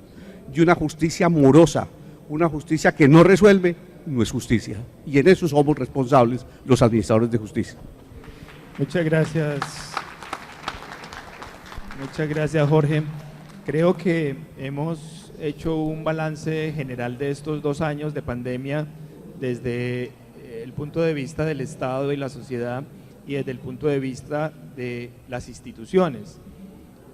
Llegamos al punto de las conclusiones y les pediría entonces a los expertos que frente a esta panorámica de problemas y a estas conclusiones que ya hemos llegado, en las cuales sabemos que perdimos 2 años, 2 años de educación, 2 años en salud, 2 años en institucionalidad, 2 años en legitimidad, 2 años de institucionalidad perdidos. Queda es pensar en el futuro, qué hacer para que esto no se vuelva a repetir, qué hacer para no volver a caer en este mismo hueco en el que caímos en estos 2 años, y que no es un problema propio de Colombia. Vimos en Estados Unidos los graves problemas de legitimidad, los graves problemas sanitarios, un país tan rico como Estados Unidos, los problemas de educación, los problemas de transporte. En un país pobre como nosotros vimos otro tipo de casos en Francia, en Alemania, en Sudáfrica. En todas las sociedades se presentaron graves problemas, entonces parece que el problema no es colombiano ni latinoamericano. El problema es humano, es planetario, es de educación. Entonces les pregunto a los expertos, para terminar y que cada uno concluya muy brevemente con 1 o 2 palabras, ¿qué hacer para no repetir este error humano, esta ignorancia humana que nos acaba de pasar? Marta. No lo sé, yo creo que no se está haciendo mucho, porque continuamos ahora con esta nueva ola, no sé si llamarle ola, con muchos interrogantes de los que ya tuvimos en su momento. Hombre, tenemos unas ventajas, que es que tenemos vacunas, pero estamos hablando de la obligatoriedad o no de las vacunas. Si hay un interés público más importante en que la gente se vacune o no, etcétera, la obligación de vacunarse, etcétera. Pero solo una palabra más que quería decir con respecto a lo que tú comentabas. Yo creo que es un problema, hemos hablado tantas veces del derecho administrativo globalizado, ¿no? De la globalización en el derecho, pero yo creo que no nos lo creemos, y que las muestras que hemos dado es que no hay una globalización realmente. Hay una globalización en la extensión de la pandemia, pero en los resultados en los cuales o las consecuencias que cada país va a tomar, ha llegado un tema de proteccionismo, de autoproteccionismo, y a los otros que les vaya bien, ¿no? Cuando sabemos que estamos intercomunicados, ¿no? Un tío de Sudáfrica viaja y resulta que ya empieza otra pandemia, que ya todo el mundo está con unos contagios seguramente muy leves, pero muchísimo más que en la etapa anterior. Entonces, estamos realmente en un mundo globalizado. Creo que no hemos entendido que hay que cambiar los instrumentos y que hay que buscar instrumentos comunes. Sobre todo, yo creo que hay que dar más poderes a organizaciones internacionales, como es la Organización Mundial de la Salud, porque no sé si nos la creemos mucho también, pero realmente no sé si hemos aprendido muchas lecciones. No quiero robar más tiempo, tendría mucho que decir, ¿eh? Bueno, muchas gracias, Marta, y te agradecemos por trasnochar con nosotros. No te retardamos más y te deseamos una feliz noche y muchas gracias por esta participación en este World Juris Association. Muchísimas Adriano, gracias y buenas noches. hasta luego, suerte. Gracias. Adriano, cuéntanos tu conclusión, cuál es y qué hacer para que esto no se vuelva a repetir. Bueno, aquí en Brasil, una de las conclusiones que tenemos más por ahora es, estamos de cierto modo más serenos. Interesante este fenómeno. La sociedad está un poco más serena, los gobernantes están un poco más equilibrados y ya tomando medidas incluso preventivas de cancelamiento de fiestas de fin de año, de nuestro carnaval en grandes ciudades. Interesante, estamos más serenos en cuanto a sociedad y más serenos en cuanto a país. Pero algo me preocupa muchísimo, como estaba escuchando ahora mismo Marta, me preocupa la cuestión de la comunicación global. No sé si ocurre en otros países también, pero acá en Brasil no estamos sintiendo el mismo impacto, la misma preocupación de las grandes redes de comunicación en transmitir los datos, los números, incluso de noticias de Europa, por ejemplo. Muchísimo no escuchamos por aquí noticias de Rusia y sabemos que las cosas no van muy bien. Entonces me preocupa un poco este impacto que la comunicación global tiene para este próximo año y estas nuevas olas o momentos de pico de transmisión de variantes, porque no sé si estamos conectados y si estamos recibiendo al tiempo en vivo efectivamente lo que está ocurriendo. Por ejemplo, en Brasil, las noticias de la América del Norte también se quedaron, y me refiero aquí a las grandes redes de comunicación como un todo, nada específico de perseguición a uno u otro.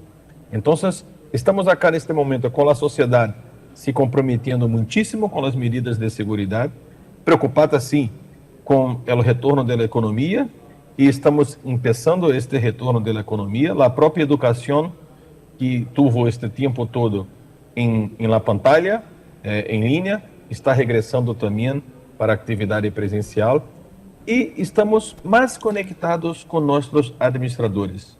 Hay un dado interesante que Brasil tiene este año importantes elecciones para presidente y para el gobierno de los estados, de los gobernadores, pero es en octubre. Pero estamos en un clima más optimista, importante decir esto aquí, en nuestro país en este exato momento, con la percepción de que las autoridades de los alcaldes están más conscientes, más equilibradas y cientes también de la necesidad de una responsabilidad técnico-científica. Diversos consejos científicos médicos fueron criados o puestos en práctica, de hecho, a partir de estos 2 primeros años que tuvimos un falo muy grande, una desgracia muy grande en esta parte del derecho administrativo. Y por tanto, tengo esta percepción muy buena de más equilibrio de la sociedad y del gobierno para este año. Muchas gracias, Adriano, y también te liberamos, te agradecemos por tu participación, deseamos una feliz noche y hasta una próxima ocasión. Realmente se queda uno perplejo y parece que después de 2 años de haber atravesado esta marea en la que casi naufragamos, ahora con esos anuncios de una nueva cepa, todo podría recomenzar y tal vez peor. Y parece que no hemos aprendido nada, porque otra vez se empiezan a ver medidas improvisadas ya de Canadá, de Estados Unidos, de empezar a cerrar unos países para el ingreso, y parece que no se aprendió nada. y esos 2 años que hemos perdido, estoy seguro que más adelante los vamos a pagar, porque si ya hemos visto que en las antiguas generaciones que vienen tienen problemas de lectura y de escritura, ¿cómo serán las futuras que perdieron estos 2 años en los años más importantes de aprendizaje? No quiero imaginar cómo van a leer y cómo van a escribir los profesionales dentro de 10 o 15 años. Maestro Francisco, su conclusión y sus recomendaciones. Muy bien, Carlos, muchísimas gracias. Bueno, yo coincido con mis compañeras y mis compañeros de este foro. Yo quiero decirles que en México la percepción es que la pandemia ha sido muy mal manejada. Prueba de ello que somos uno de los países con mayor índice de mortandad en el tema de la pandemia. Y esto no es más que pues una indolencia, ¿no? Pero también es causa de la ignorancia o de la desconfianza o del no querer participar los ciudadanos en algunos procesos, en los procesos de vacunación. Claro está, aquella persona que vive al día, pues ¿qué tenía que hacer? Salir y arriesgarse. Y eso es algo que sucede en todos nuestros países, no es una sola cuestión de los mexicanos. Pero el gobierno debería estar pensando en ese tema. ¿Qué pasa? Que se perdieron o se cerraron más de 75,000 negocios en un periodo de 2 meses en México. ¿Por qué? Por falta de apoyos, por falta de estímulos, porque tenían que seguir pagando la renta completa, la luz completa, etcétera, etcétera, cuando todo el consumo se cayó. Entonces, eso es un problema, es un escenario que creo que a todos nos ha pasado. El problema que estamos enfrentando es la pandemia de los no vacunados. Ojo, los no vacunados son los que están de una o de otra manera. Hay muchos mitos al respecto, hay muchas circunstancias, pero está probado ya científicamente que quienes están batallando, la gran mayoría, son los no vacunados, son los que se están enfermando, son los que están muriendo. Es cierto que hay algunos que aunque vacunados han regresado, pero estamos hablando de una alta exposición, de un alto nivel de saturación. A mí me vacunaron y mi cuerpo aguanta 10 virus, pero ando rodeado con todo y me caen 100, pues ¿cómo le hago? ¿Verdad? No hay vacuna que me lo resuelva. Pero entonces, esto implica que se tienen o que tenemos que concientizar a la sociedad. Es cierto, Carlos ha mencionado en reiteradas ocasiones que hay medidas que van en contra de la misma lógica de un Estado de Derecho, o que se han argumentado bajo esquemas de salud pública de tener que hacer toques de queda, cerrar aeropuertos, etcétera, etcétera. Pero es porque no les quedó de otra. No supieron cómo manejarla, más que encerrarnos, guardarnos, etcétera, etcétera. Pero entonces, debemos de empezar nosotros por concientizarnos. Vivimos bajo un esquema de violencia estructural, y la violencia estructural somos todos. Acción o omisión es violencia estructural y somos todos. La pandemia es la mejor muestra para entender lo que es una violencia estructural. ¿Sí? A lo mejor ahorita nosotros nos quitamos el tapabocas, pero a lo mejor deberíamos de estarlo teniendo todavía puesto. Entonces, esto, el hacer o el no hacer, es violencia estructural. Entonces, trabajemos bajo el esquema de paz estructural, concienticemos a las personas que no quieren y que están llevando el virus y lo están trayendo, y entonces resolvamos esto, pero resolvámoslo de manera conjunta. Si no, pues vamos a seguir comentando este tema, y así como lo mencionaba el señor magistrado, así como lo mencionaba Carlos, Ginyola, Marta y Adriano, pues no vamos a poder terminar con esto, y desgraciadamente México tiene un rol que no es honroso, una cantidad de muertes impresionantes. ¿Cómo se califica eso? No hay manera de calificarlo. Muchas gracias, Francisco. Ginyola, tu conclusión. Ya me funciona, sí.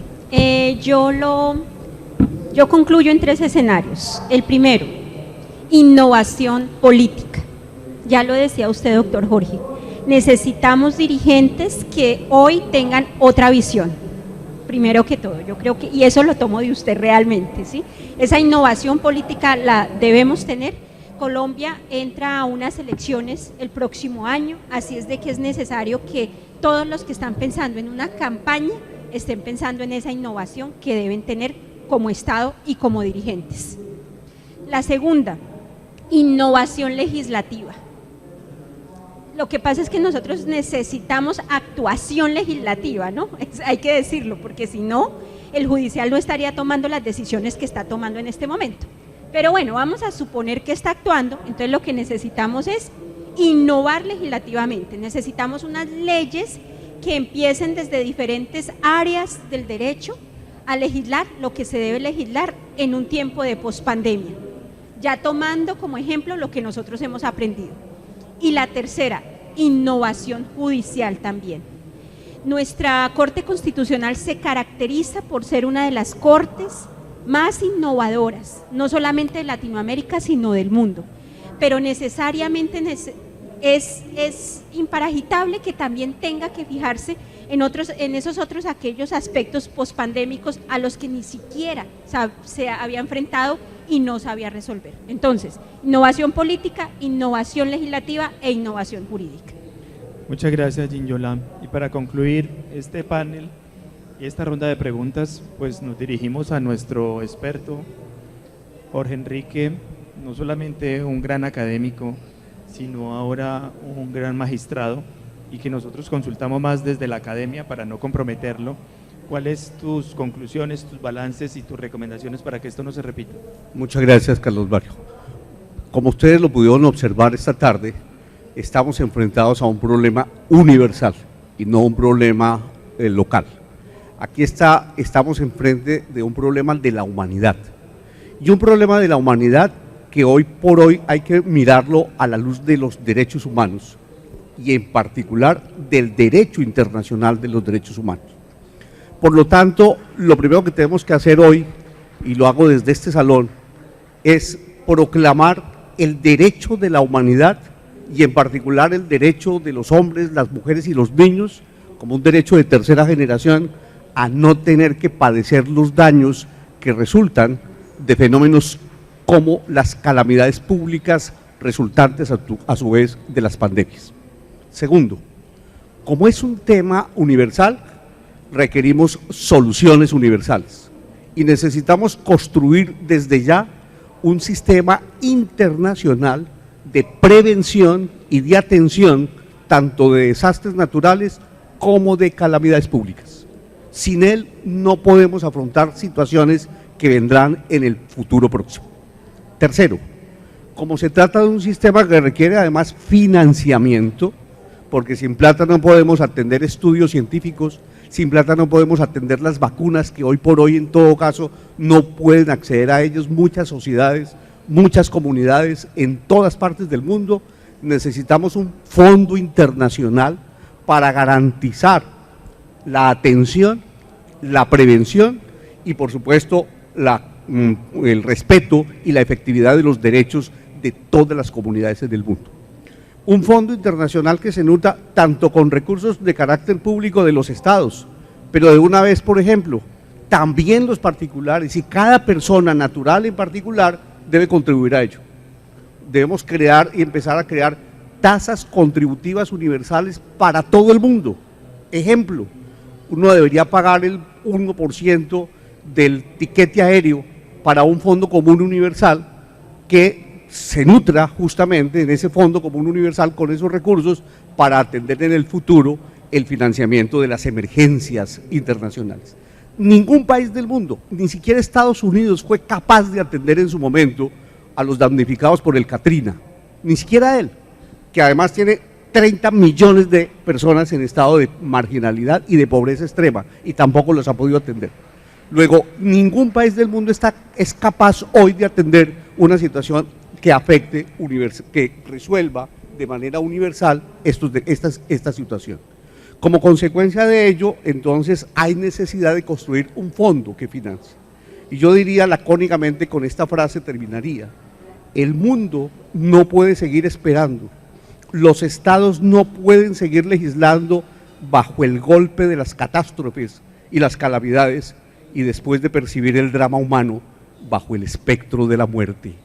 Tenemos que pensar en la vida y tenemos que pensar en el derecho que todos tienen a seguir viviendo y en el derecho de las futuras generaciones a vivir con tranquilidad, en paz y al mismo tiempo con salud y salubridad pública.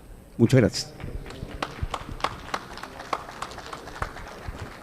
Muchas gracias, maestro, por esta importante conclusión que nos lleva realmente al final de este panel. Y yo como panelista podría cerrar con 5 conclusiones importantes de lo que es el concepto de república en una época de pandemia, en 5 grandes conclusiones de todo lo que hemos escuchado acá. En primer lugar, de estos 2 años de experiencia nos queda una evidencia de falta de planeación institucional y estatal. Nos cogió, como dice Ginyola, con los pantalones abajo, y nadie, ni los Estados Unidos, tenía planificación para tiempos de pandemia y para tiempos de crisis. Segundo, una terrible ignorancia política. Las medidas que se tomaron en estos 2 años fueron a veces ridículas, a veces llevadas a extremo y en contra de la humanidad misma, en contra de la dignidad humana. Se evidenció una profunda ignorancia política. Los políticos de todo el mundo, nacionales como locales, no supieron manejar esta crisis. Les quedó grande esta crisis. En tercer lugar, una falta de control institucional.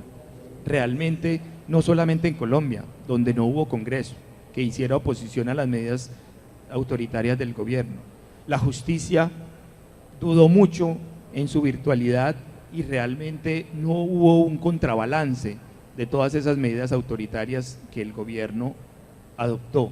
Entonces nos falta más control y más balance institucional. Un Estado que nos permita tener un contrapoder institucional que haga frente, porque así como muchos gobiernos no aprovecharon esa situación para tomarse completamente el Estado y para imponer estados autoritarios, vimos, como decía Jorge Enrique, la sociedad atenta y perpleja, y en esa perplejidad y en esa tensión Venezuela y Nicaragua perdieron su libertad, esperando a ver qué iba a pasar, esperando a ver qué decisiones iban a tomar los gobiernos. Entonces falta realmente un check and balance más importante en la sociedad para que haya un equilibrio y se puedan controlar, como lo decía Montesquieu, esos poderes para que no se vaya a un autoritarismo y a una pérdida completamente de la libertad. En cuarto lugar, realmente nos hace falta más sociedad, nos hace falta que haya más conciencia social y que la sociedad no se quede perpleja y que no sea tan pasiva frente a los embates de un gobierno y de unos gobiernos que aprovechan esas situaciones de crisis precisamente para aprovecharse y para abusar de la sociedad y para tener muchísimo más réditos políticos y para aprovechar esas épocas para agrandar sus egos políticos y sus finanzas públicas. Y por último, el gran balance es la falta de educación para la crisis. No nos han educado para enfrentar una crisis. A partir de esta pandemia deberíamos hacer simulacros anuales, como se hacen los terremotos, que la gente todos los años se prepare un día, 2 días para quedarse en la casa, para taparse la boca, para no tener contactos con los demás, para saber cómo reaccionar frente a una crisis. Deberíamos tener en las escuelas educación para la crisis, y como lo dice Jorge Enrique, hace falta una organización mundial para la crisis, que todos los estados lo financien y que realmente tenga los recursos para comprar vacunas, para proteger poblaciones, para evitar que las personas se mueran de forma rápida, porque miramos lo que pasó con la OMS en un momento donde necesitaba más financiamiento, más vacunas, más apoyo, y el mayor financiador, que era Estados Unidos, le quita el apoyo económico, se retira de la OMS. Hasta ahí le llega el poder de influencia a la OMS.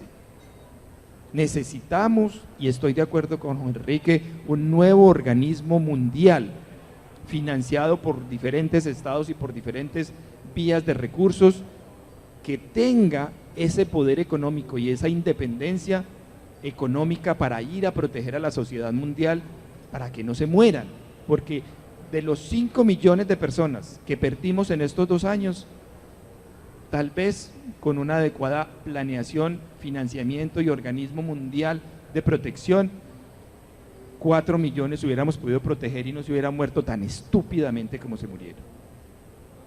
Muchas gracias y los esperamos en próximas intervenciones. Muchas gracias a la World Juris Association, a COFADE por habernos permitido este panel, al doctor Porfirio Bayuelo por haber financiado también una parte de este congreso, de este panel, al doctor Galo Lara también por haber financiado una parte de este panel, a Gladys Ruiz por haber sido un artífice importante de este panel y a la doctora Diana Villegas que nos acompaña como miembro de ACOFADE. Muchas gracias a ustedes los panelistas, muchas gracias al equipo técnico, a las personas que nos acompañaron.